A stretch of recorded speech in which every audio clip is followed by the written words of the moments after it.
Hey there, everyone, and happy Friday. I'm Will DuPree. Hey, Will. This is KXAN Live News Notes. I'm Amanda Dugan. We're going to catch you up on the big stories of the day in less than 5 minutes. Outside right now, it's looking very pretty. Hot as well, but we are tracking some tropical weather moving into Texas. That's right. Tropical Storm Hannah is expected to strengthen into a strong tropical storm or even a Category 1 hurricane as it heads towards the Texas coast. Landfall is expected on Saturday somewhere near Corpus Christi or a little further south from there.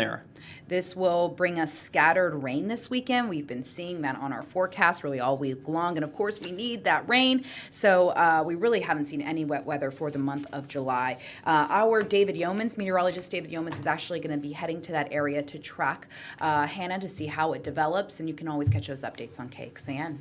Sending the expert, we like that.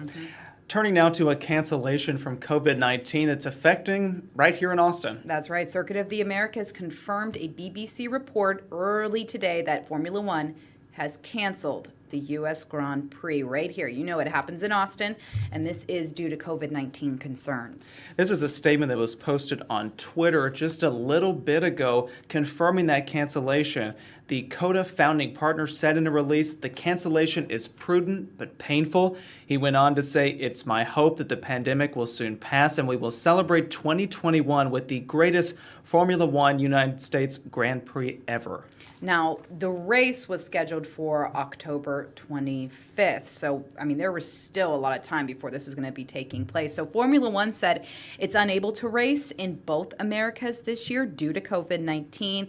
Something we've been tracking is the Austin budget. Busy day for Austin City Council yesterday. A long day as well. The Austin City Council leaders had a lot to talk about and think about this morning after 9 hours of public testimony yesterday. So you may remember we told you 400 people signed up to talk about the city's proposed $4.2 billion budget.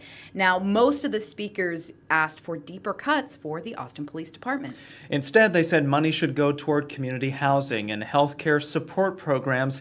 The proposed budget calls for $11.3 million in cuts for Austin Police. Officers say the city experienced a crime wave during the first half of 2020, and that highlights the need for more officers.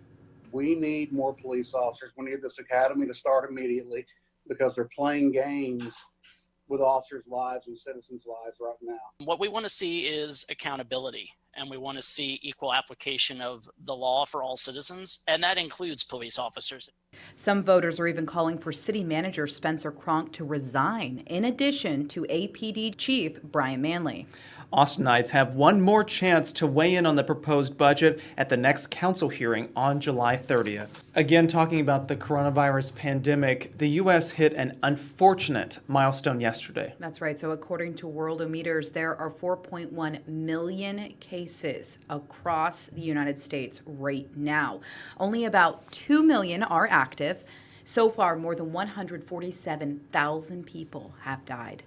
As for the states with the most active cases at the moment, take a look at this list. Texas comes in third with 168,000. We come in right behind 290,000 in California and more than 344,000 in Florida. We always try to end on a lighter note, and we're talking about a fundraiser for a business that has now shuttered. That's right. So we're talking about Dart Bowl.